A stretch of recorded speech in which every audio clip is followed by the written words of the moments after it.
mercy door, Father, open thy mercy door, because we belong to you, belong to you, we belong to you. Never cast us out, open thy mercy door. Don't let us go in vain, Father, don't let us go in vain. Don't let us go in vain, Father, don't let us go in vain. Because we belong to you, belong to you, we belong to you. Never cast us out, don't let us go in vain. Hallelujah, hallelujah, hallelujah. Once again, we welcome every one of our members that have come today to glorify God and sacrifice unto Him, to seek His face, to seek His mercy. It is the mercy of God that you and I need most. Because when you have the mercy of God, there is no more regulation, there is no more formality, there is no law against you. Every door then becomes open. May God open that door for us today. May we receive mercy from heaven today. May it behold us with mercy. And so today we are reading from the book of Acts, the Acts of the Apostles, chapter 19, verses 8 to 12. Just 5 verses. Acts 19, 8 to 12. And it says, he went to the synagogue and spake boldly for the space of 3 months, disputing and persuading the things concerning the kingdom of God. Now, who was he referring to? He's talking about Apostle Paul. You know, the synagogue was made of Jews, and they believed in the law of Moses. Most of the Jews, even now, don't believe in Jesus Christ. There are some who are called Messianic Jews who believe in Jesus, but majority, I would say probably 95% of the Jews of this earth today don't believe in Jesus. So, when Paul went to the synagogue, he knew what he was going into. He knew that most of them did not believe in Jesus. But despite that, he still spent 3 months convincing them of the gospel of God, the gospel of Jesus Christ. Now, how was he able to do that when he did not have the Bible? Because at the time of Paul, there was no Bible. The Bible was only discovered hundreds and hundreds of years later. So all they had was the Torah, which is the 5 books of Moses. That is Genesis, Exodus, Deuteronomy, Leviticus, and Numbers. Those are all the books they had. But Paul used these books to convince them of our Lord Jesus Christ and what He came to do on the earth. But I wanted to tell you that Jesus is in every book in the Bible. Even He himself said it. He said, the prophets and the law speak about me. He said it Himself. You can find Jesus in every book in the Bible. There are some people who say that, oh, I'm a New Testament Christian. I don't read the Old Testament. I don't believe in it. That's a big mistake. You cannot truly understand the New Testament without having a good knowledge of the Old Testament. You see? When you read the Old Testament, you have a good knowledge of it. Then, when you read the New Testament, it becomes more meaningful to you. That's people say, oh, I don't read the Old Testament at all. I can't even understand it. That's nonsense. You have to eat the whole thing. The whole lamb must be consumed. So he used the Old Testament to persuade them of the things concerning the kingdom of God. He was talking to them about how God sent His Son Jesus Christ, how He came to save humanity, and all that is found in the Old Testament. In fact, the book of Genesis, you can see Jesus being talked about when He saw the lamb. And He said, this when they were about to sacrifice his son, Abraham, then he saw the lamb in the thickets, and he went and killed that lamb instead of his son. That spoke about the Lord Jesus Christ coming to redeem you and I and save us from the penalty of death. And so many things are in the Old Testament that we have to know that the whole of the Bible is important. There is nothing that's not important. Let's go to Acts 17, verse 2, and Acts 18, verse 4. Verse 2 and Acts 18, verse 4. And according to Paul's custom, Yes. we went to them, Mm-hmm. and for 3 Sabbaths reasoned, Mm-hmm. and for 3 Sabbaths reasoned with them from the scriptures. Verse 6. And let's go to Acts 18, verse 4. That is just the next verse. So it was the habit of Paul to go into the synagogue to reason with them. Actually, what he was doing was convincing them of the Lordship of Jesus Christ, because most of them did not believe in him. And Acts 18, verse 4 says that he reasoned the synagogue every Sabbath and persuaded the Jews and the Greeks. They needed to be persuaded. They were not easily convinced, because all they knew, all their fathers knew, all the generations knew was Moses and the law of Moses. So now for you to come and say, oh, there's another God, another Savior, it was very hard. That's what they've been used for hundreds of years. So it was not easy, just like most of us in the world of today. Many people, they go to the certain church, their families have always gone to that church. Their grandfather went to the same church, their great-grandfather went to the same church, their great-great-great-grandfather went to the same church. For you now to tell them to leave that church and come to your church or something like that is going to be very hard, because traditionally they've been used to only one. See? So he had to persuade them, and he had to show them the evidence, he had to convince them from the scriptures. It is not easy to preach the gospel of Jesus Christ, because you're going to find people who don't believe, people who mock and scoff at what you're saying. People will say, oh yes, we've heard that before, there's nothing new, and begin to poke fun at what you are saying and begin to make jests of the gospel and all kinds of things. But that's not your duty. Your duty is not to look at those people. Your duty is just to speak the words. You see? You and I have a duty to share the gospel of Jesus Christ to everybody around us. We are not accountable for the souls that are saved. It's God Himself that will do the salvation, not you and I. Ours is just open our mouth and share the message.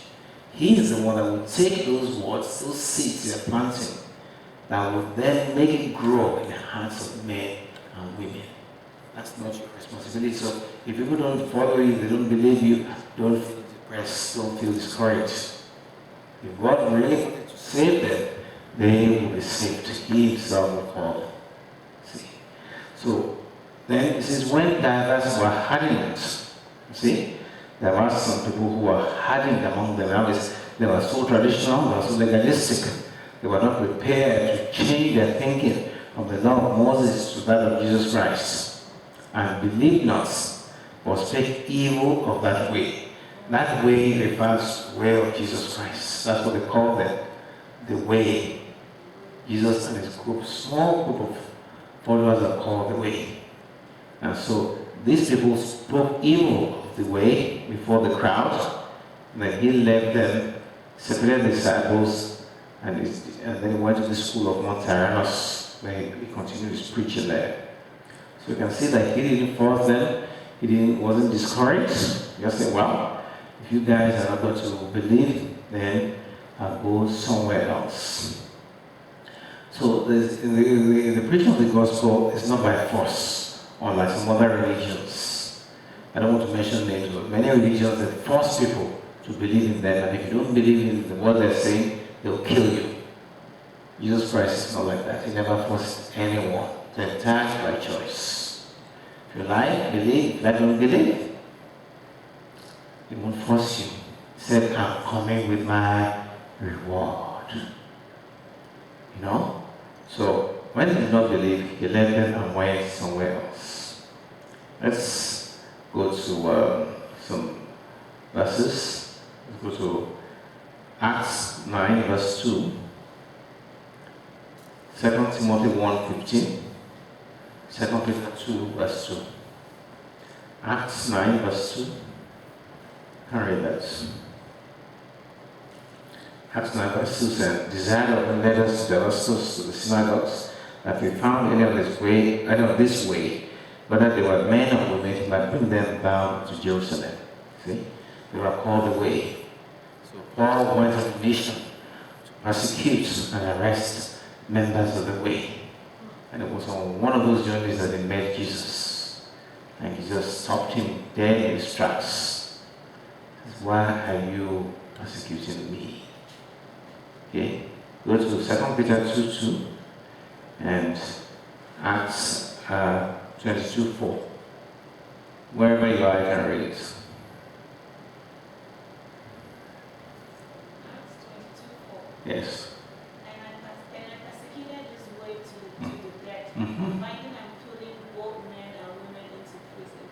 See? I persecuted the way unto the death, binding them, imprisoning them. In fact, when Stephen was stoned to death, Paul, who was then called Saul, was the one that the clothes the people who stoned Stephen to death.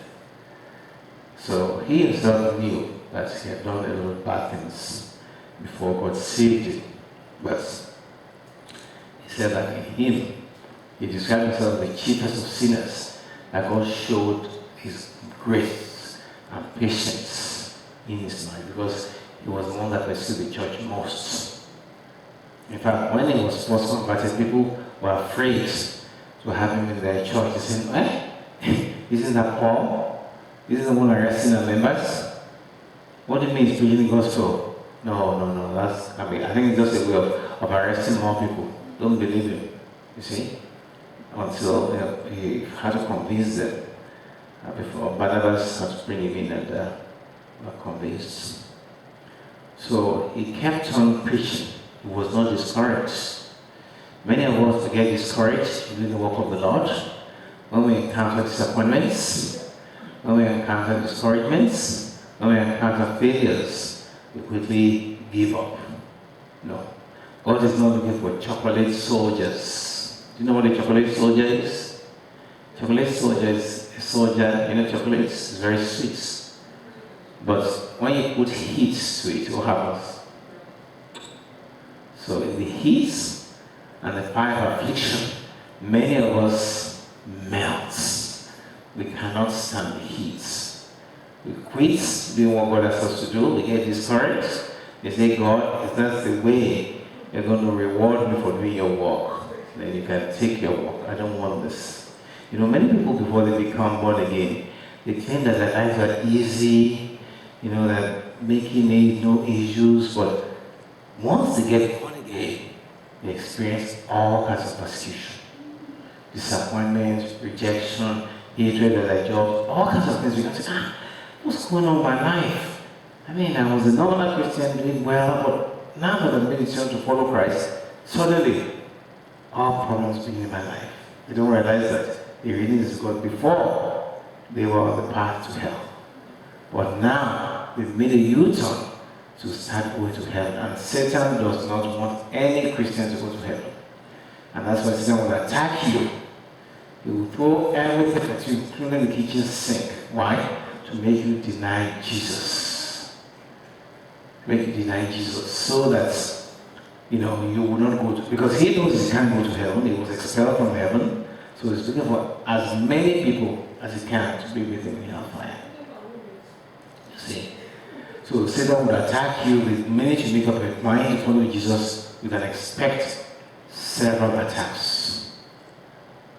So this will happen to Apostle Paul when he was preaching the gospel. He faced a lot of attacks, a lot of disappointments, but he did not stop. When they spoke evil in one place and mocked him, left them and went to another place. We must not get discouraged, knowing that we have to give accounts of our stewardship before God. How did you go to heaven? Don't just think it's by saying a few words before an altar and saying that, I surrender my life to Jesus. and that's it, you're going to heaven. No, no, no. It's far. You have to walk. It's your walk that would enable you to get to heaven. I mean, you can say I'm born again, like many people, and sit in the church for the next 25 years. I've had people give that testimony. They say, oh, I was born again 25 years ago, and thank God for my salvation, and they sit down. And that's all they've done. They haven't spoken to anybody, they haven't shared the gospel, they haven't done any warfare, they've just warmed the bench for 25 years. That will not qualify you. You've got to go out there in the fields and walk. Share the message of Jesus Christ. Tell people like him. And in doing that, of course, you will get attacked. Satan will constantly attack you. I mean, you keep on doing it until the last breath. That's the way. So when you die and you pay for the pearly gates, they're going to open your book and say, yes, this person has walked so much. You are worthy to enter this kingdom. Because they can see the work you've done. How many people you brought to the kingdom of God? How many people you prayed for that are healed, that were restored? How many people you've given money? All kinds of you've done. All those things count. Don't just think you just say that that's it. No, no, no. Yes, there's a lot of work for you to do. You know?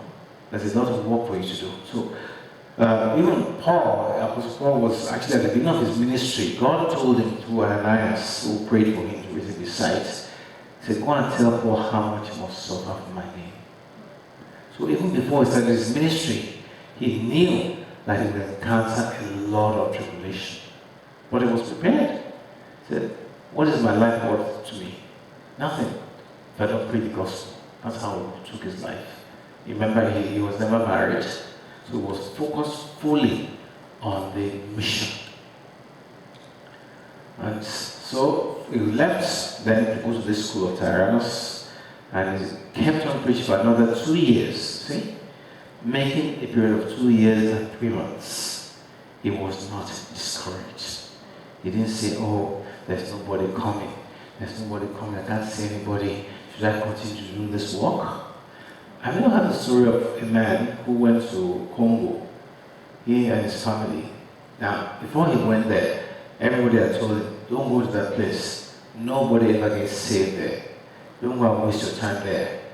No, they discouraged him, but he said, well, he'll go anyway and see. So he went to a small village. He went, and first year, nobody came to the church. It was only him and his family. Second year, nobody. Third year, nobody. Fourth year, nobody. This man was in church for, I think, 15 years. And he did not quit. But after the 15th year, came a big revival broke out. And that church is one of the biggest churches.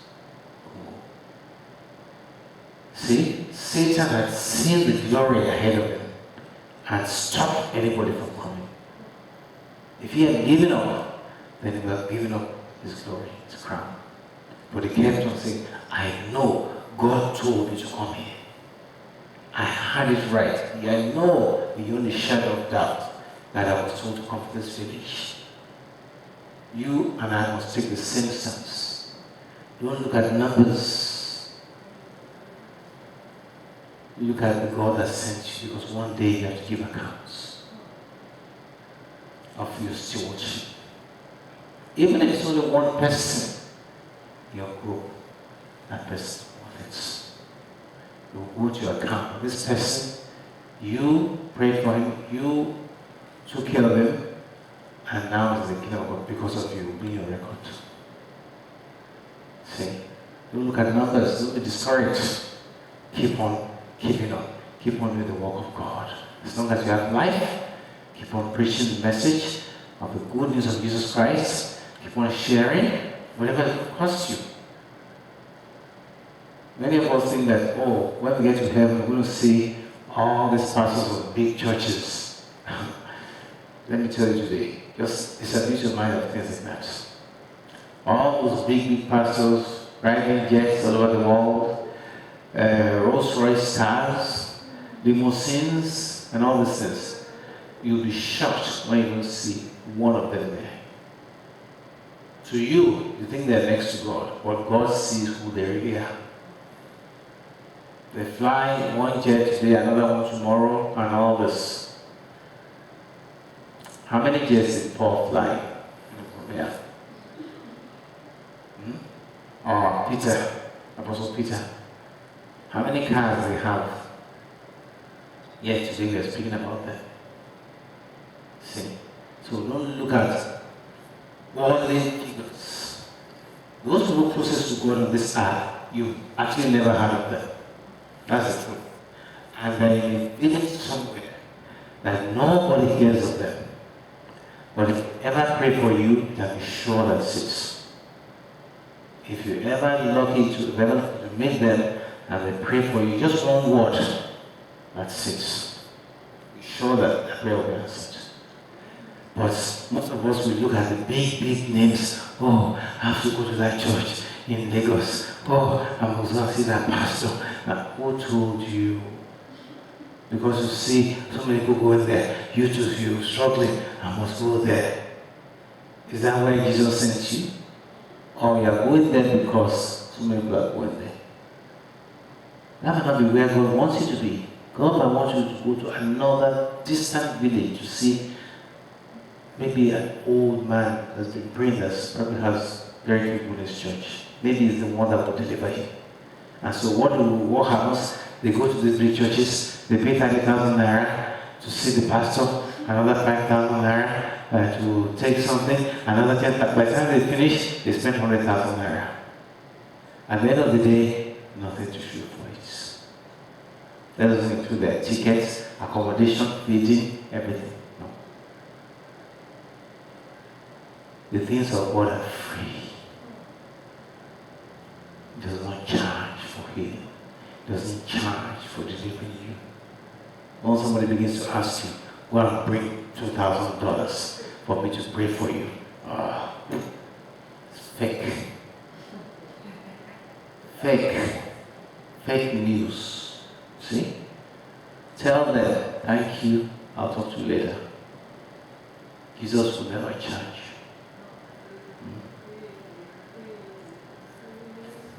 Yes, freely you have received, freely give.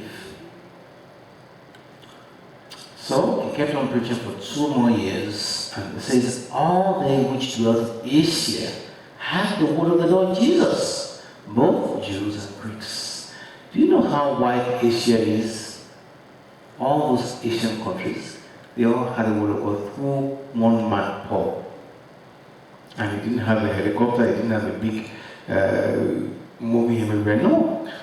It was the anointing in him that did that. So all they which dwelt in Asia had the word of the Lord Jesus. All of them. You are saying that all who are in Africa had the word of the Lord. Both Jews and Greeks through one man. How is that possible? It's the power of God in his life. The power of God. Don't think you need any special thing. Oh, I have to be on television. Oh, I have to be on CNN. I have to be on Facebook. Look, you don't know anything. If miracles begin to happen in this church today, believe you me, people will come to this church from Japan. They will come from Australia. If they are convinced that there are miracles happening here, you don't have to understand. It's the work of the Lord himself that will announce you. You don't need any TV, no. If the prophet is there, they will find you. You don't have to advertise yourself. God himself will advertise you through his presence in your life. How many TV stations did Jesus advertise on when he was on this earth? How many Facebook accounts did he have? How many channels did he have on YouTube? Yet people rush to see him. Why? They could see the proof. They could see the evidence. I remember one small pharmacy shop in Lagos, Nigeria. That shop was a tiny shop. Yet everybody in Nigeria would go to that shop if they needed any medication. Why? Because they knew they would find the medication there. They knew how good they were there. It was a tiny shop, but because of the services, because of the proof, because of the reputation, people will look for it and go there. The same with the things of God. You don't have to announce yourself, you don't have to boast.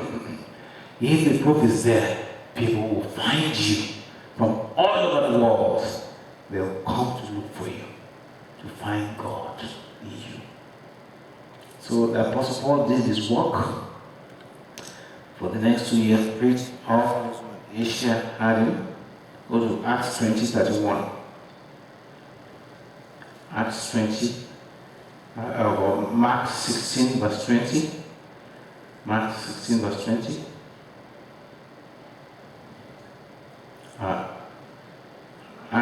Go to Acts 20:31 first. Acts 20:31.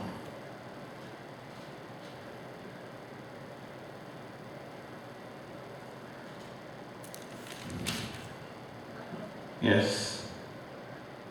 And certain of the chiefs of Asia, which were his friends, sent unto him, desiring him that he would not adventure himself into the theater. So just that he was in Asia and he did a lot of work there. And it says, and God wrought special miracles by the hand of Paul, so that his body was brought up with the sick, handkerchiefs or aprons, and the diseases departed from them, and the evil spirits went out of them. Because Paul did the work of God unfailingly, without looking for profits, because of his total commitment to the service of God, God used him to do unusual miracles. The same thing with you and I.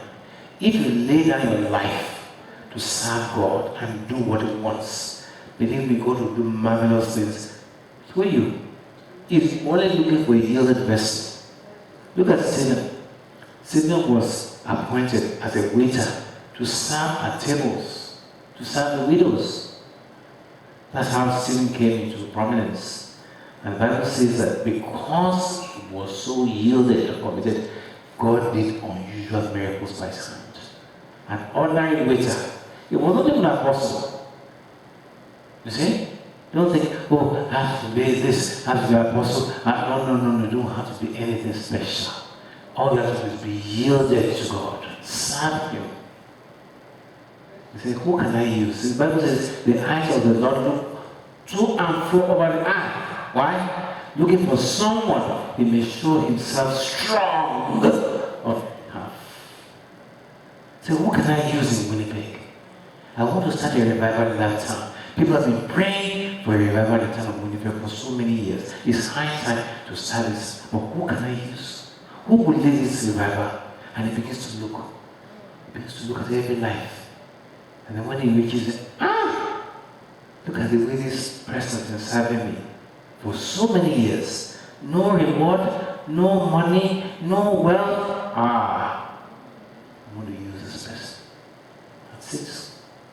And He picks you, and He pours His Spirit upon you, He pours His power upon you, and He promotes you.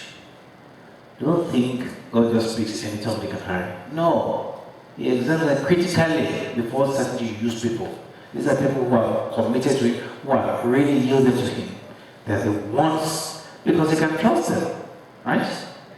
If they've not proved themselves, He won't pick you. But you've proved yourself over and over again.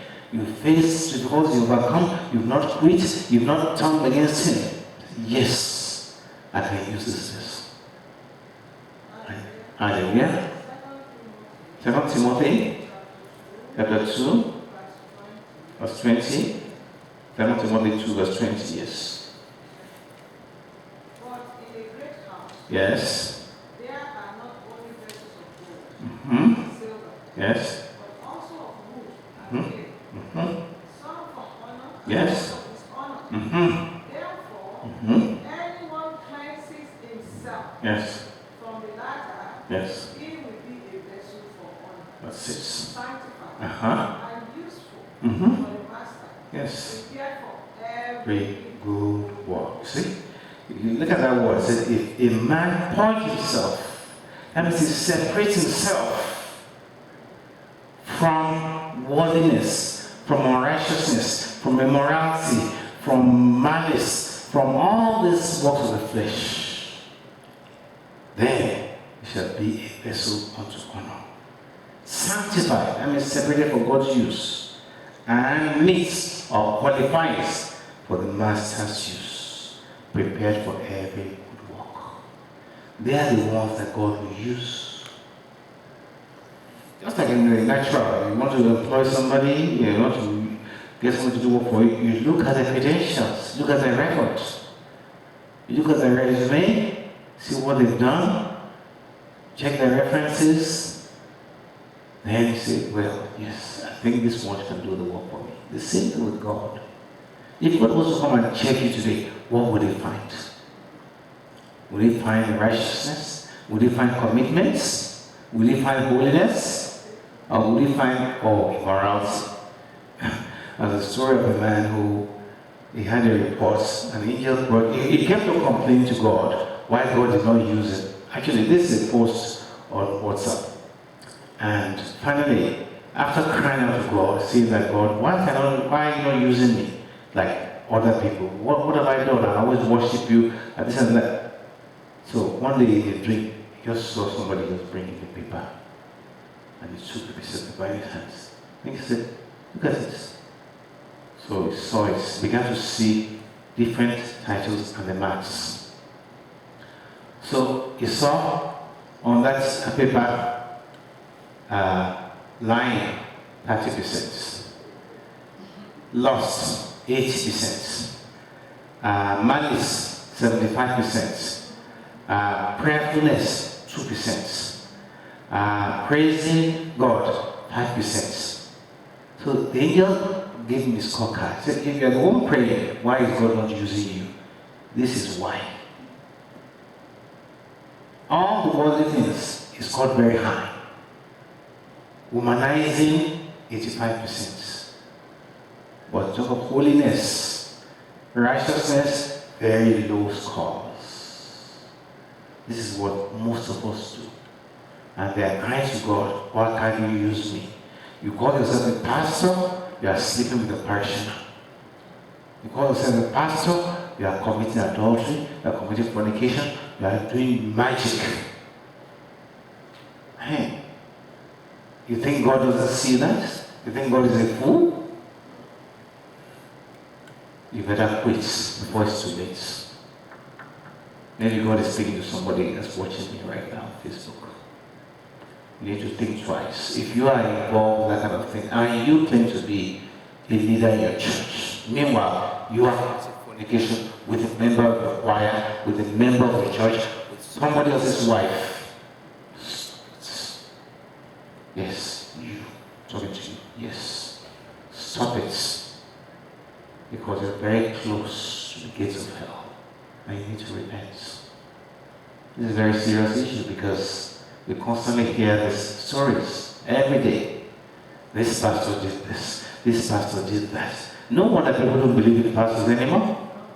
If you blame them, don't blame them because all they hear is all kinds of scandals. They are blaspheming the name of God. So, because Paul surrendered himself to God fully, God would pour his spirits in him. So that from his body, handkerchiefs were taken and sicknesses were cast out from people who were sick. Isn't that amazing? He didn't have to pray for them. He just said, bring a handkerchief, put it on his body, take it to the person. That's all. And it heals. Why don't we see such miracles anymore? Because all of us have sinned and fallen short of the glory of God. This world has become so worldly. All they think about is sowing a seed and getting blessings. That's all you hear. Sow your seed and get this blessing. Nobody talks of holiness, nobody talks of righteousness, denial. Nobody. You never hear that kind of message. It's, oh, God has blessed me. I got a visa to America. Oh, I got a visa to Canada. That's their own way of God. Oh, I bought a Jeep yesterday. Oh, I bought this house yesterday. That's all people know about God. Blessings. Nobody talks of, oh, you deny yourself, You fast, you pray. No. It's all material things which are going to die on this earth. So if you want God to use you like He used Paul, you must learn to surrender yourself like Paul surrendered himself. God will use those who have yielded to Him. Who will say, Lord, use me. Whatever it's going to cost, I'm prepared to do it. Mother Teresa, I read her testimony, and she was, of course, in the convent as a nun, and one day she was just in the train, going from one city to another, and she heard the voice, I want you to go to India. That's it.